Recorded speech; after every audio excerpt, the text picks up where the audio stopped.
सत्संगत जी, प्यार से कहना धन निरंकार जी। प्रेमा ने बोला धन निरंकार जी। एक मानवता के नाम भी ये संदेश कि इस जीवन को, इस संसार को, चाहे वो सोशल रूप में कैसे एक साफ सुथरे जल की एक डिपिक्शन, एक प्रकृति को गंदा कूड़ा करके ना गंदगी और बढ़ाने की बात, या फिर अन्य रूप में पेड़ लगाकर, ऐसे एक जो हमेशा से शिक्षा की बात रही, या फिर पीड़ित किसी के एक शरीर रूप में इलाज की बात इत्यादि। संतों ने तो हमेशा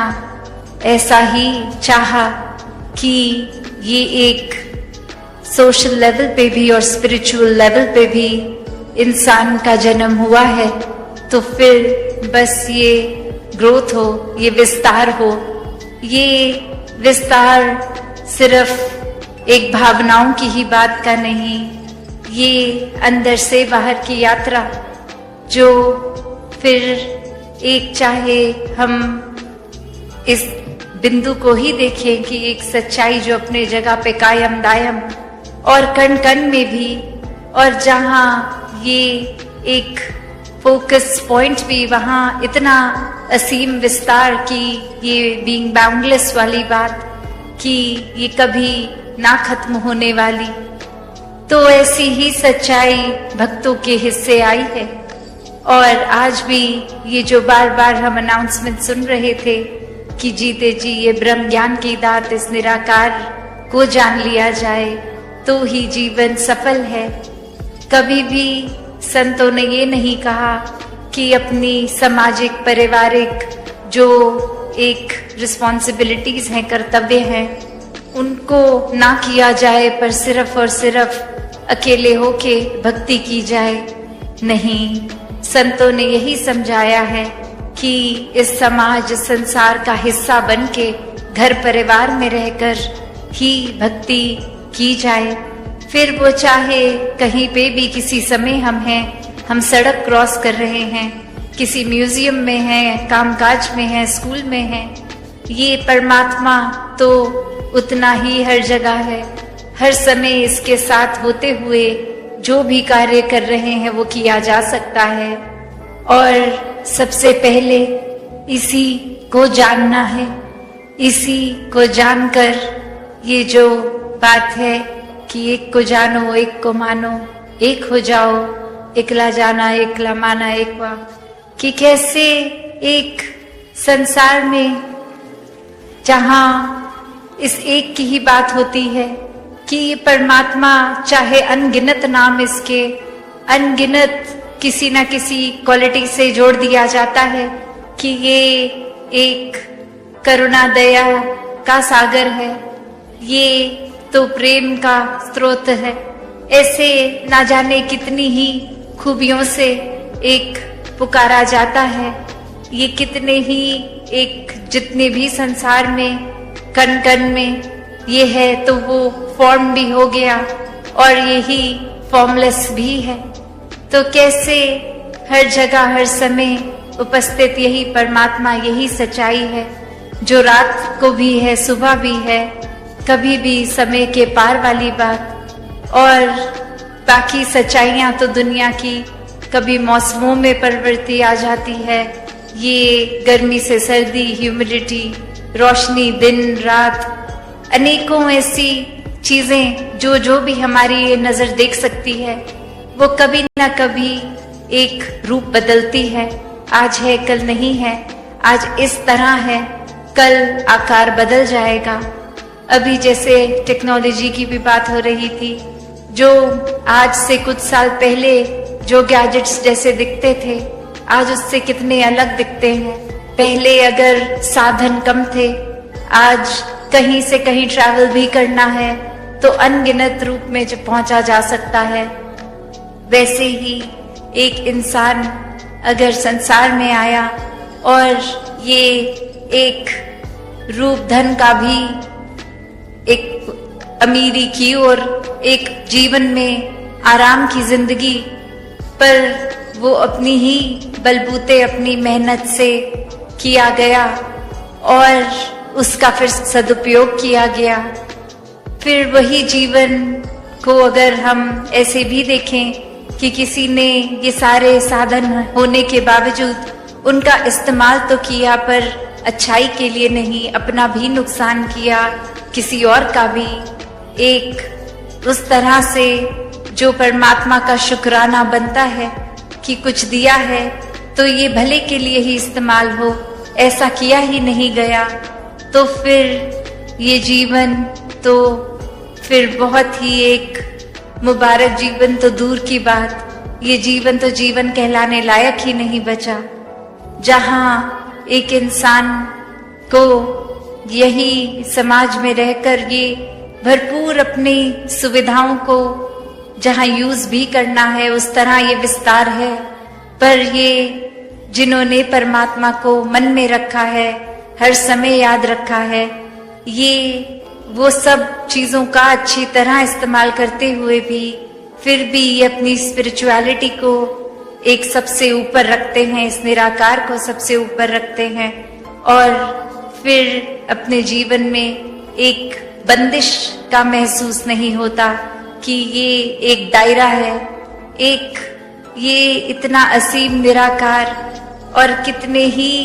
ये अनगिनत तरीके जिससे इस निराकार के साथ प्यार और मजबूत किया जाए, चाहे वो एक दिल से सुमिरन करके, अरदास करके, प्रार्थना करके, चाहे वो संसार में भेदभाव ना करते हुए मानवता की सेवा करके, चाहे किसी का एक किसी रूप में किसी तरह का भी कंफर्ट पहुंचा सकते हैं, दुख तकलीफ दूर कर सकते हैं, वो कार्य करके, और बात सिर्फ वही कि समर्पित भाव हो, वरना अहंकार जहाँ अपनी जगह ले लेता है फिर तो मन में यही आएगा कि अगर किसी के जीवन को मैंने संवारा तो वो मेरी वजह से हुआ, अगर मैं ना ये मदद करता तो फिर वो इंसान का तो भला नहीं होना था। पर यही एक फर्क सेवा में और मदद में, ये हेल्प नहीं है, ये तो सर्व करना है, और वही संत तो ये खुद को गवा कर सेवा करते हैं और ये हम्बल हो के एक विनम्रता के साथ कि ये परमात्मा सेवा करा रहा है, शक्ति बल बख्श रहा है तो ही कुछ हो पा रहा है। और फिर यही मन सत्संग करके भी इस दातार, इस निराकार के साथ वो अपना डीप कनेक्शन और मजबूत कर लेता है। और वहीं अगर सत्संग में भी आके एक ध्यान इधर उधर, या फिर सिर्फ इसीलिए आ रहा है कि कोई देख ले हम भी आते हैं सत्संग, या अक्सर छोटी छोटी चीजें कि किसी को देखा कि कोई जीवन में उपलब्धि मिल गई है तो एक खुद की ही कैलकुलेशन लगाई कि वो महात्मा तो बहुत रेगुलरली संगत जाते हैं तो हम भी जाएंगे तो हमें भी वो अचीवमेंट मिल जाएगी, या ऐसे कोई भी कारण बना लेते हैं जो एक मूल रूप से, एक अपने प्योर रूप से एक भक्ति के दायरे में नहीं, चतुर चालाकियों के दायरे में आता है। और ऐसा करना भी फिर वो सत्संग नहीं है, क्योंकि अगर यही देखें कि ये सत्य का संग है सत्संग, इसमें और कोई भाव की मिलावट आ जाए तो फिर वो सत्संग नहीं रहेगा। तो कैसे अपने जीवन में एक वही बात कि जब ये निराकार पूरा है तो फिर हमारा इस निराकार पे यकीन होना ना होना इस निराकार को पूरे से अधूरा तो बना नहीं देगा। ये तो हर जगह वैसे ही मौजूद रहेगा। एक परमात्मा में विश्वास ना करना, इससे नुकसान तो हमारा ही है। वैसे ही एक कहानी जहाँ एक गुरु और उनके अनेकों शिष्य साथ, और उसमें एक शिष्य एक दिन देखता है कि जब हमारी ये स्थापना हुई थी, ये शुरुआत हुई थी, तो जितने व्यक्ति जुड़े थे अब वो तादाद कम हो गई है और वो जाके अपने गुरु को बताते हैं कि ये काफी व्यक्ति तो कहीं और जुड़ गए हैं, हमसे टूट गए हैं। और फिर वो गुरु का कुछ रिएक्शन नहीं, किसी तरह से कुछ कहते नहीं है, अपने आनंद में ही वैसे ही भक्ति में लीन। और बार बार ये बोलने पे फिर एक बार समझाते हुए कहते हैं कि जो टूट गए हैं वो तो कहीं जुड़े ही नहीं थे। तो बात वही है कि अगर कोई और वजह से कहीं पे हम जुड़ रहे हैं तो वो एक मन पहले ही अगर सत्संग में नहीं जुड़ रहा, फिर सत्संग पंडाल में बैठना या सत्संग भवन में जाना या ना जाना वो एक ही बात है। और ऐसे ही भाव इस कहानी में भी कि ये आस्था, ये विश्वास अगर है ही नहीं तो एक फिजिकली वहां पे होना या फिर वो एब्सेंट होना, वो तो कोई फर्क पड़ता ही नहीं है। और ऐसे ही वो समझाते हैं कि ये कोई गिनती की बात थी ही नहीं, यहाँ तो ये क्वालिटी की बात है, क्वांटिटी की है ही नहीं। और ऐसे ही वो भाव भी आते हैं जहाँ क्वालिटी भी होती है और क्वांटिटी भी होती है। ये संतों के दिल होते हैं जो ये सच्चाई को पहचान कर एक जहाँ उमड़ उमड़ के सत्संग भी आते हैं, वहाँ मन में भी एक बहुत ही प्यारे प्योर भाव होते हैं, साफ, कि बिल्कुल कोई छल कपट नहीं, सिर्फ इस निराकार के प्रति प्यार, तो निराकार की बनाई इस रचना से प्यार। और यही एकत्व भी कि इस परमात्मा से ब्रह्म ज्ञान रूपी दात के बाद जब प्यार हो गया तो फिर कोई फर्क ही नहीं है, हम स्वयं प्यार बन गए। हर जगह प्यार ही प्यार है, प्यार बांट भी रहे हैं और वो एहसास भी नहीं है कि हम प्यार बांट रहे हैं। जिस तरह एक फूल अपनी महक बस देता ही जाता है, तो वो कोई खास एफर्ट नहीं है फूल का, वो तो उसी का गुण है, खुशबू तो वो बिखर रही है। तो बात यही कि फिर ये एक में खो के परमात्मा से मन हरेक से एक में खो गया। और ये एकत्व की बात यहाँ तो संतों ने हमेशा जैसे समझाया कि जीते जी इस परमात्मा का साथ कर लें। अक्सर ये विषय पे अगर चर्चा होती भी है तो ये दिमाग किसी न किसी और कारण को प्राथमिकता दे देता है कि अभी हम इस वजह से बिजी हैं, तो अभी तो ये परमात्मा को जानने की जरूरत नहीं है, अभी आयु छोटी है। तो बात वही ये जीवन के अनसर्टेनिटी की भी है कि ये श्वास तो पता नहीं कब चले जाएंगे, कोई निर्धारित उम्र ही नहीं है, तो किसी का अगला पल है नहीं, पता नहीं। तो उसी पल में इस परमात्मा को जान लिया जाए तो ये बात कि ये परमात्मा हर जगह है। और जैसे ही ब्रह्म ज्ञान होता है तो ये उस परमात्मा से इस परमात्मा के दर्शन हो जाते हैं, क्योंकि ये हर जगह आंखों के सामने हर समय। और भक्तों सोते उठते हर समय, जब आंखें बंद भी हैं, सो रहे हैं, तो भी ये परमात्मा क्या ही भक्ति रूप उस तरह भी। और खाते पीते खेलते कुछ भी करते हुए ये परमात्मा ही हर समय साथ इसके एहसास में ही जीते हैं। तो ऐसा भक्ति भरा जीवन हर किसी के हिस्से आए और हर कोई अपने जीवन में जहाँ एक जितनी भी उपलब्धियों को प्राप्त करे वो मुबारक उपलब्धियां हैं अपनी मेहनत, अपने हार्डवर्क से। पर वहीं अगर वो अचीवमेंट्स पे ही फोकस करते गए और अपनी स्पिरिचुअल ग्रोथ को इग्नोर किया, तो फिर जैसे इतिहास में काफी उपलब्धियां जुड़ी हैं, एक हमारी भी जुड़ जाएगी, पर वो सिर्फ एक नाम ही बन जाएंगे। एक हमने पर्सनली कुछ गेन ही नहीं किया, जो ये इतना सुनहरा मौका था भी, जिसमें एक एक श्वास इस परमात्मा के रंग में रंग सकते थे, वो मौके को एक माया में ही उलझा के एक गवा दिया। तो हर कोई भक्ति में जीवन जिए, इस परमात्मा के दर्शन करके इसके रंग में रंग कर एक सेवा सिमरन सत्संग का सहारा लेते हुए ये निराकार को हर समय एक ध्यान में मन में बसाकर एक इसी तरह जीवन जिए जो भक्तों का रहा। और आज भी कितने इतिहास के भी भक्तों के नाम लिए गए और ये हम अपने जीवन में भी भक्तों को देखते हैं। तो चाहे युग और टेक्नोलॉजी बदली, ये इस तरह विस्तार तो हुआ, पर ये भाव प्यार का, प्रेमा भक्ति का वही, ये विश्वास, ये श्रद्धा, ये संतों का जीवन तब भी प्रेरणादायक था, आज भी। तो बात इतनी छोटी सी इस कहानी में, पर फिर भी एक इतना गहरा मैसेज कि हम कैसे हर पल में ये भूल जाते हैं अक्सर कि अगर कोई दिन हमारा चल भी रहा है वो हमारे मुताबिक खराब दिन है, तो उसको अगर निराकार को याद नहीं किया तो छोटा सा भी बोझ बहुत लगेगा। और अगर उसमें भी लगा कि निराकार तो हर पल साथ है, कोई बात नहीं, बॉस गुस्सा कर रहे हैं तो, कोई बात नहीं, हम अपनी डेडलाइन नहीं मीट कर पा रहे तो, या कोई भी एक स्टूडेंट लाइफ में भी एक टेस्ट रिजल्ट अच्छे नहीं एक आ रहे, पढ़ाई में ध्यान अगर उस समय फोकस नहीं बन पा रहा, या जो भी जीवन के पड़ाव में एक इंसान है,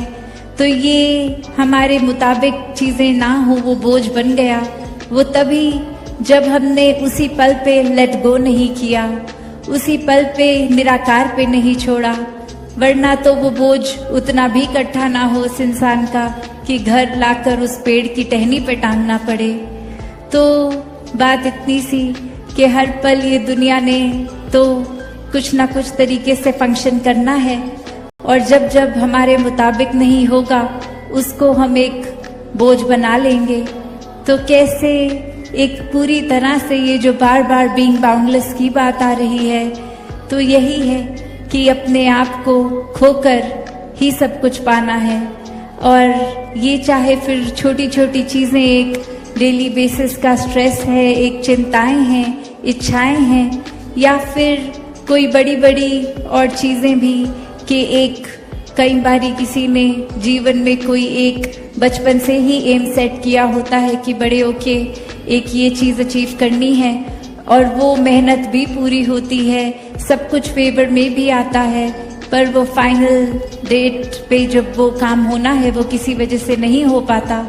और फिर ये पूरी लाइफ ही सेटबैक लगती है कि इतने साल इन्वेस्ट कर दिए, इतने दिन लगा दिए, ये अचीव तो नहीं हो पाया, और कोई प्लान बी भी नहीं रखा था, इसी पे पूरे चैनलाइज कर रहे थे।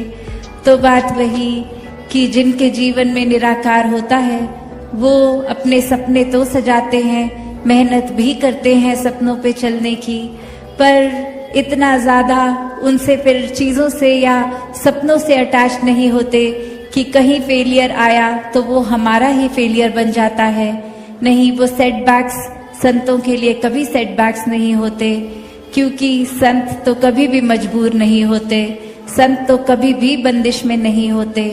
संत तो हर समय जब इसी ब्रह्म के साथ जुड़ गए हैं, तो ये निराकार से जुड़कर ब्रह्म ज्ञानी आप निराकार, फिर क्या बंदिशें, क्या सेटबैक्स। तो बात वही, ये हम अपने दिमाग में, ये हम अपने आप को इतना कन्फाइन कर लेते हैं कि यही दायरा है। एक अक्सर एग्जाम्पल जो हम सुनते रहते हैं कि घर के छोटे से एक्वेरियम में वो फिश को लगता है कि जितना स्पेस है, अब वो एक बड़ी वाटर सोर्स, वाटर बॉडी में भी अगर डाल दें उसको,